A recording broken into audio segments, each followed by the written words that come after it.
What's going on, guys? Sam Adams here, and welcome to another episode of Caffeinate today for December the 4th of 2018. My name is Samuel Adams, and welcome to today's show. I hope you are all doing very well. To those that are joining me live for today's show, and for those that are watching later via a podcast service around the world, or even over on youtube.com/Samuel Adams Media, welcome to the show, and I hope you do enjoy what you find. But for those that might be new, brand new even, this is a daily gaming news podcast where I bring you the hottest gaming news from around the industry every single corner and let you guys know what is going on in the medium and the industry that we all know and love. And let me tell you guys, today has been quite the day for news. It has been absolutely insane, some may say.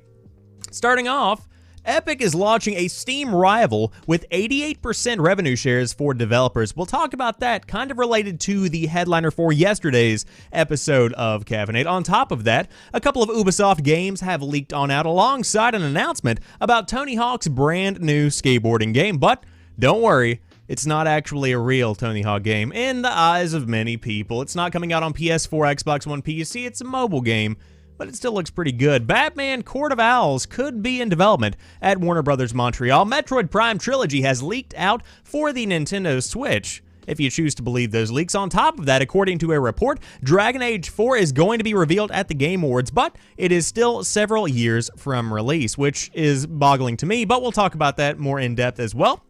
Bethesda is offering Fallout 76 Power Armor Edition owners a canvas bag to satisfy the masses, if you will. On top of that, a couple more games have been added to backwards compatibility via the Xbox One, and it looks like there is a Crash Team Racing remaster in the works. And on top of everything, to round out today's show, Valve is pretty much putting the Steam Link in the hands of anybody that owns a Raspberry Pi, and so that is what we will talk about on today's show. But again, for those that are new, welcome on in. I hope you do enjoy what you find. And to those joining me live on Twitch, I appreciate you guys being here as well, and I hope you enjoy the show. But without further ado, let's go ahead and dive into the news of the day. First off, Epic is launching a Steam rival with 88% revenue share for developers. That's our headliner for the day, and it is a big one because this could be very impactful, not necessarily now, but potentially later on down the line, and we'll talk more about that here in a moment. But free games, direct access to customers, mod support, and more. Tim Sweeney reveals the plan for Epic Games Store.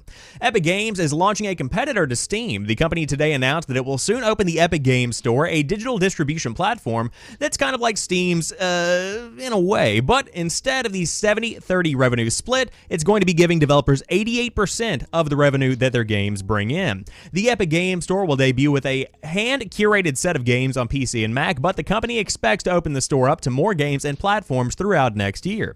The store will offer games built with a variety of engines, but Epic is sweetening the pot a bit for those that use its own Unreal Engine, and that it will waive all royalties it would otherwise be due for revenue generated through a storefront. The Epic Games Store will also have a Support a Creator program designed to reward YouTube and Twitch content creators for highlighting developers' games. GamesIndustry.biz had the chance to ask Epic co-founder and CEO Tim Sweeney about the company's plans for the store. And so they asked more questions about the 70-30 split that we see with Steam, and more about the 88% that developers for those that are putting out games on this new Epic Games Store are going to be getting. A lot of in-depth analysis here if you did want to go over and read the entire article, which I have linked down below. They did some fantastic digging and fantastic interview work over there at GamesIndustry.biz, which remains one of my favorite ways to get my gaming news. However, this is amazing because right now Steam is in a kind of weird spot. Of course, earlier in the week, they announced a brand new way they're going to be paying their developers, and instead of going ahead and paying them in the same way that you would have a 70-30 split across the board, they're instead going to be giving out, in a way, a kind of bonus amount of percentage based on how well the game performs to entice big publishers to come back to the platform. Of course, we've seen over the past couple of years big titles like Call of Duty, like Battlefield, Destiny 2, for instance, and, of course, we didn't have Destiny on PC. They were still heartbroken about that, but you had a lot of games bailing on Steam and moving on over, and instead finding their home on places like Battle.net, and on top of that, Origin and dedicated places like Uplay, etc. Now, with this new revenue system from Steam, that's enticing them to come back, but now with Epic launching its own announcement to kind of counter what Steam announced earlier in the week, this could mean that more developers are going to be publishing their stuff over on the Epic Game Store and maybe Steam simultaneously. I don't know what the contracts look like behind the scenes, but still a very interesting turn of events here for those that are looking at the future of PC gaming, because right now what people don't understand is that Fortnite is gradually becoming the new Minecraft, and that's something I've been throwing around a lot, but I think it could be even bigger than that because it's not just catered towards the younger audience. It is actually catering to everyone. I know a ton of adults that play Fortnite. It is a worldwide sensation, and I don't see it stopping anytime soon. And with that kind of deep-rooted impact, with that kind of love for that specific game and that kind of money that's being generated because of that love, you have the potential here to literally shape the next generation of gamers, not necessarily, skewing them towards playing more and more Fortnite and keeping that going, but instead looking to the future when Fortnite eventually does decline in popularity and maybe even eventually dies. What is Epic going to look like after that? And they very well could be the next Valve in a way. And that would be absolutely insane, but it's good to see that there is some stiff competition here for Steam finally. And the question is, will this end up like the rest of the launchers that we've seen over the past couple of years? I know that GOG launched a launcher, which was GOG Galaxy. On top of that, I know that there is the dedicated Uplay, which doesn't do that much aside from Rainbow Six Siege for me, and that's, of course, available on Steam as well. You've got Origin. You've got so many of these small, little niche kind of things that simply aren't doing as well as Steam, and they, quite frankly, never will. So we'll see what these announcements over the past week or so will actually turn out to be. Will we actually see a lot of changes from the back end, or is Steam still going to dominate? Suppose we'll have to wait a couple of months and see how new games are adopted. But as far as indie developers go, I would definitely consider the Epic Game Store, especially considering that that does actually house a lot of players, with Fortnite, of course, being included with that store. So we'll see what happens with that. However, some games, speaking of Ubisoft and Uplay, that have not been announced have popped up online. Project Bowmore is an unannounced game at Ubisoft, according to the resumes of actors who worked on the project. The name Project Bowmore initially popped up on German retailer Media Market's site alongside the page for Assassin's Creed compilation. Both have since been deleted, but the name spurred fans to look into it further. Twitter user NextGenPlayer dug up multiple references to Bowmore in the resumes of several actors/actresses on Mandy. The Ubisoft page at the link also featured references to Project Rocket, Project DOS, and Project Egyptus. Perhaps all of these mysterious project names have since been removed, and we only get the screenshots snapped by NextGenPlayer and later DualShockers to go on. Even the resumes for actress Amber Goldfarb, which is on a different website, also had Bowmore scrubbed clean off the list of her previous projects. Other released Ubisoft games remain on those resumes, but anything with a mysterious project name is gone. The name Bowmore is vague enough that it'd be hard to pin down what the game actually could be. Egyptus may be one name of Assassin's Creed Origins, though Rocket and DOS are anyone's guess. It doesn't help that the pages never gave away plot or role details we can use to make an educated guess. It's possible these projects are no longer in development, which would explain why the links were removed so quickly. There's also been the possibility these are in fact in development games that Ubisoft is not ready to yet announce. And so, we have the confirmation that guess what? Ubisoft is working on some more stuff. But as far as the Project Egyptus, that sounds very much so like an Assassin's Creed Origins kind of name, so I could see that being just something that never actually got, updated on somebody's resume or in the data of a website. But as far as Project Rocket and Project DOS, who really knows? However, we did see that leak of the potential Assassin's Creed compilation, and it would include everything, which would be fantastic, especially for those that are just getting into Assassin's Creed. There is a lot of game there. I mean, over 10 years of game. It's absolutely amazing. I love Assassin's Creed. However, for those that are fans of Ubisoft, this means more games are going to be coming your way, and you could very well enjoy those games depending on their quality, and we won't know anything until they actually come out. It's very hollow news, but hey, now you know the projects that are being worked on right now, including Project Bowmore, which very well could be something maybe, just a guess, Assassin's Creed 3, but continued, where you did have the bow, you did have the Indian kind of setting, you had that American Revolution kind of vibe. I would love to see that. That's just my personal goal. However, another personal goal is a brand new Tony Hawk game, and it looks like we're getting one, but not the one that I wanted. Not a good Tony Hawk game that's not just being made to save the name over there behind the scenes, which is what happened with Tony Hawk's Pro Skater 5. Still salty about that one as well. But Tony Hawk's new skateboarding game hits mobile on December the 13th for those that did want to skate in parks, pull off tricks in Tony Hawk's Skate Jam for Android and iOS. Legendary skateboarder Tony Hawk has a new video game hitting mobile devices next week. It's called Tony Hawk's Skate Jam and looks to follow the formula of Hawk's numerous skateboarding games. Skate through parks, pull off tricks, and you go for high scores.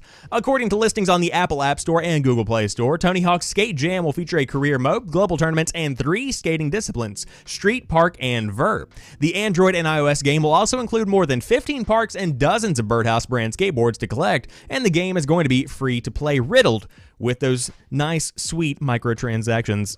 Needless to say, Tony Hawk's Skate Jam is being developed by Maple Media, which has already released a handful of action sports games in the Skate Party and Snowboard Party series. According to the dev, Tony Hawk's Skate Jam will set a new bar for authentic tricks, controls, and music in a mobile skate game, thanks to Tony. And here are a couple of screenshots for you guys to enjoy. Overall, very PlayStation 1-esque kind of Tony Hawk looking game here, maybe even PlayStation 2 early on. However, I will say I'm very excited about this. I'm not really one to get into mobile games. The last mobile game that I played was PUBG on the, mobile platform. But I will say that when it comes to Tony Hawk, the very least that this could do for me is signal that Tony Hawk as a franchise is not dead. This could be testing the waters for the interest levels for future Tony Hawk games. Of course, overwhelmingly, this is just pretty much a Tony Hawk game to kind of suffice for those that still remember that nostalgic-driven feeling of playing Tony Hawk. But at the same time, you do have that microtransaction generating some money, etc. Tony getting back into the gaming industry after they did him wrong over there behind the scenes for Pro Skater 5.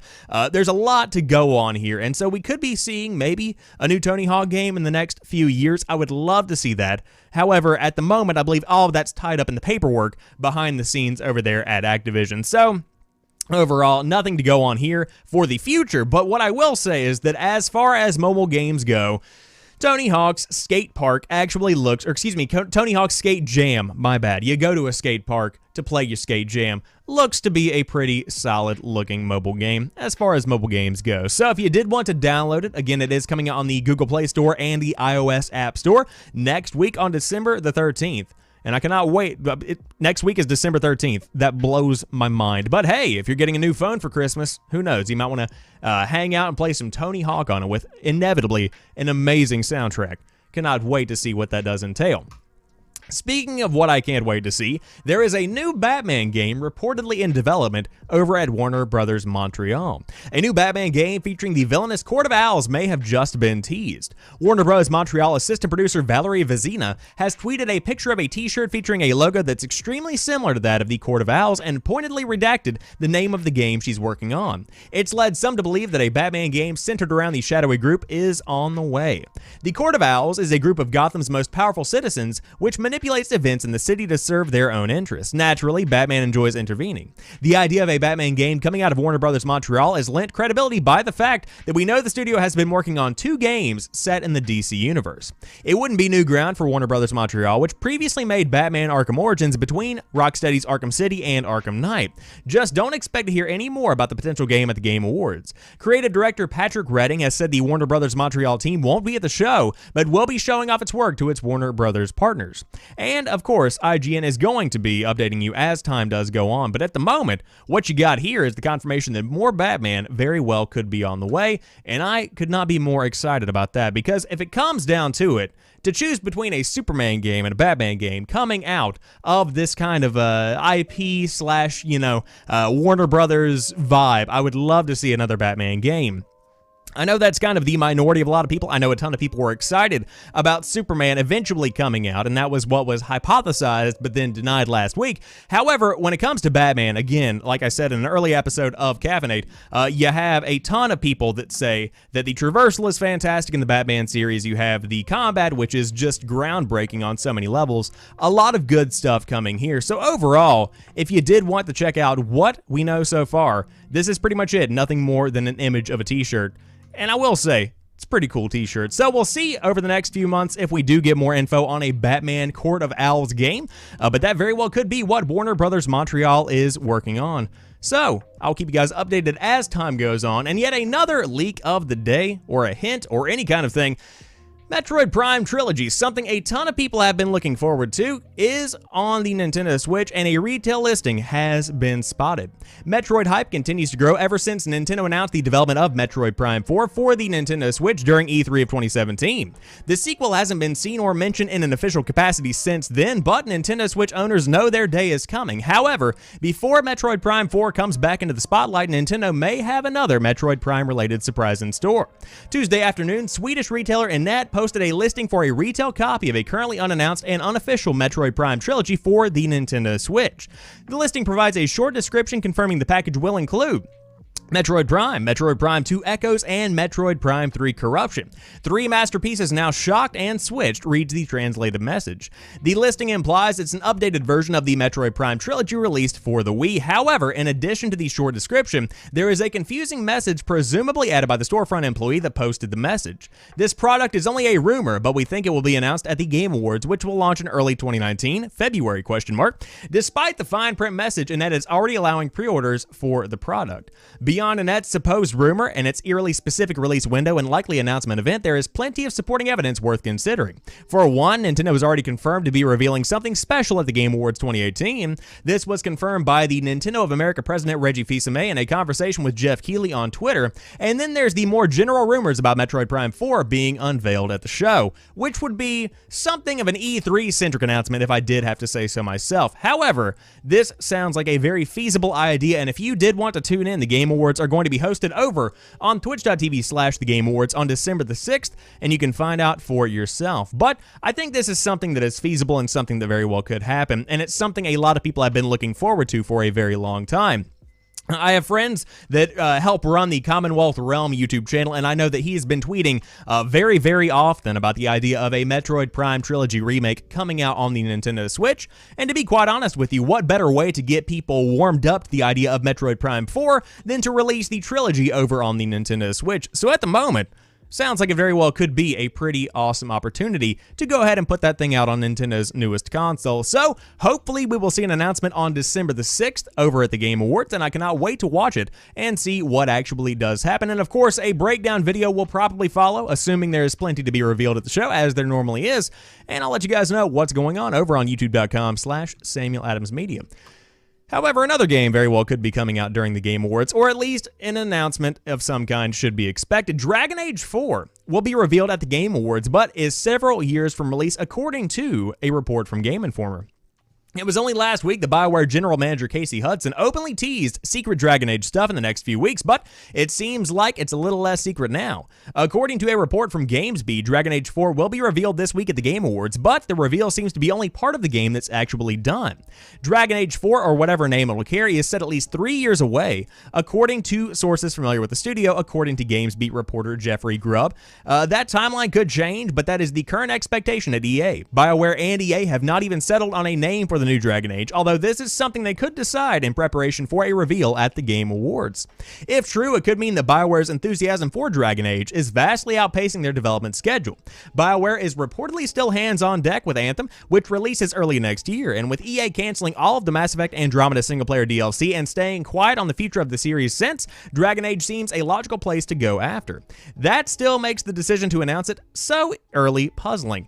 It is also possible that BioWare wants to assure fans that traditional content is on the way. While Anthem is looking to impress, it is not the type of game that fans of the studio expect, and an announcement of Dragon Age 4 conveys that the developer will still be working on those sorts of titles. It also just seems likely that there is a lot of enthusiasm for the series within BioWare, and that could mean that we could see some kind of announcement.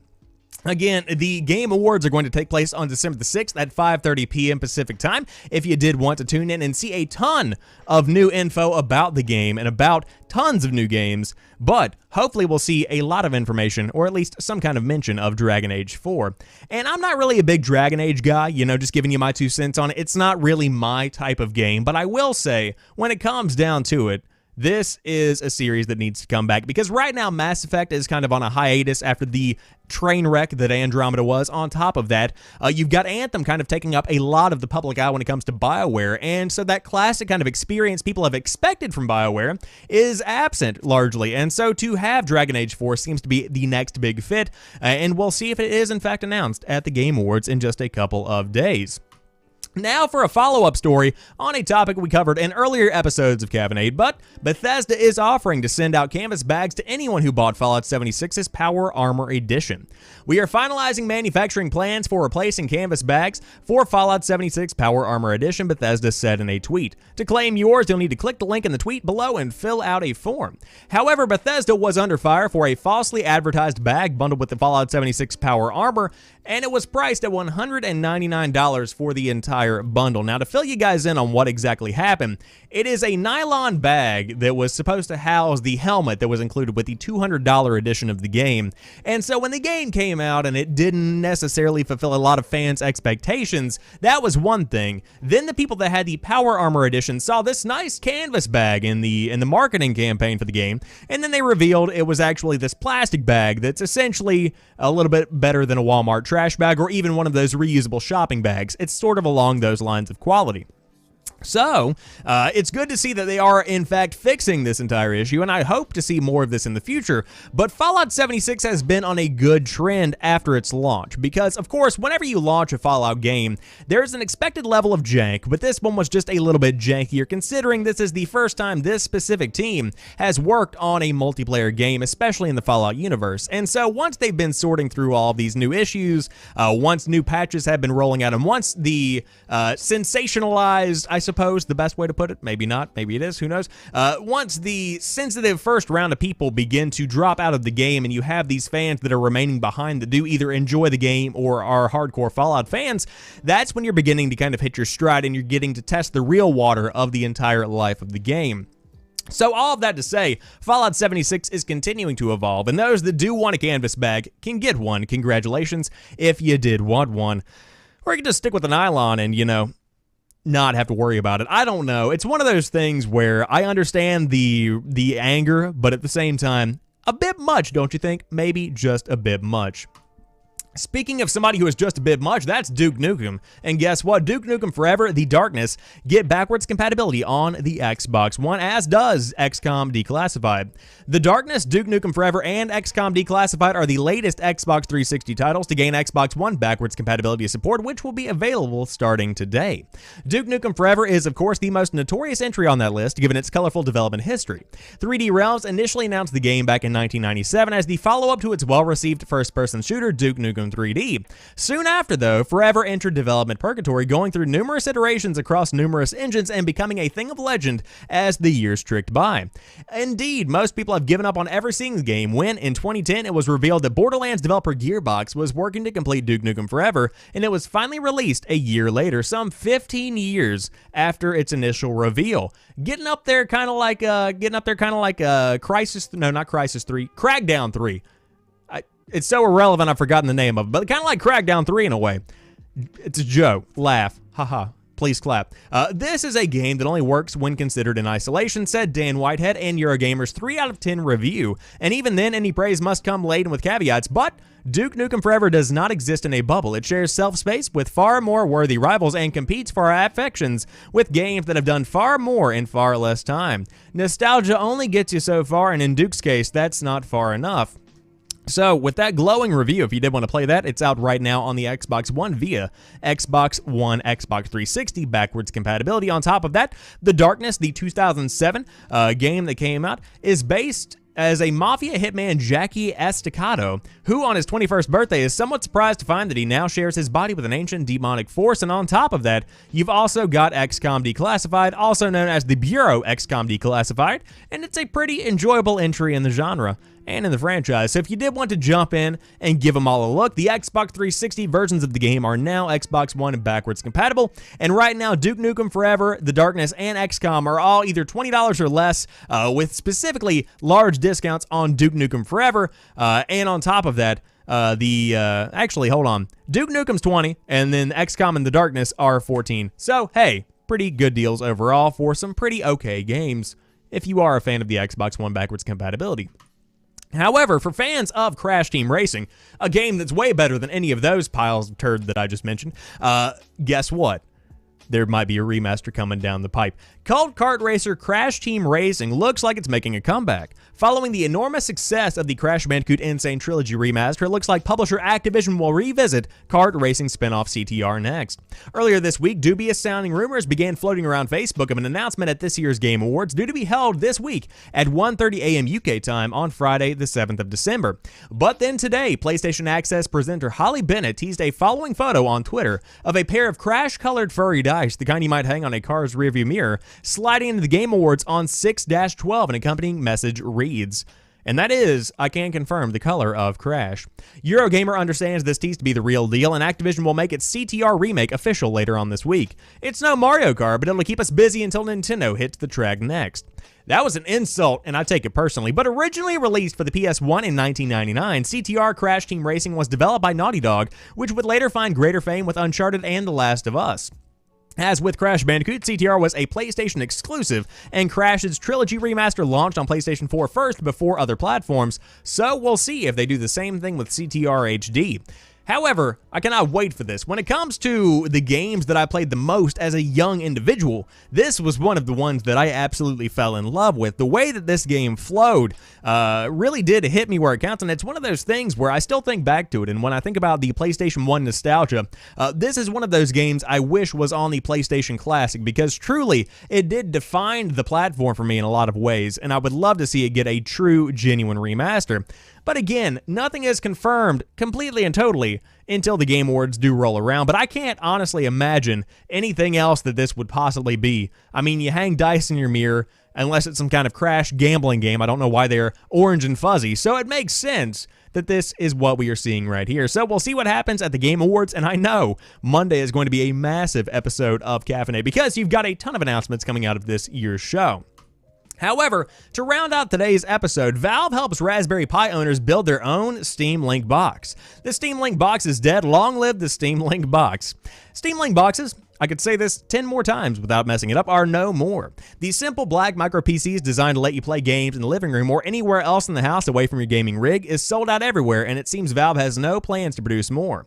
The Steam Link app continues to live on in mobile devices and smart TVs, so it's not the end of days, but this doesn't offer the same latency mitigating clout as Ethernet wired hardware. Valve, however, is offering an alternative, and it comes in the form of a Raspberry Pi.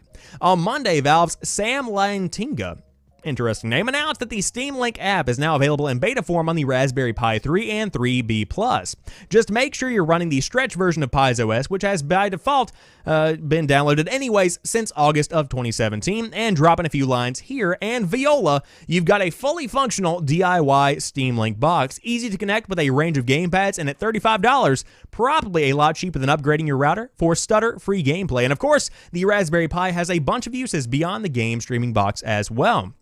And so if you did want a Steam Link for one reason or another, then you can now build one via Raspberry Pi. And I think that's a really cool way to go about doing this, because the Steam Link from the get-go was a cool idea. But for a lot of people like myself, I don't game away from my gaming setup. Like, I don't game in the living room. I'm not going to be gaming in the kitchen or anything along those lines. I simply don't need to.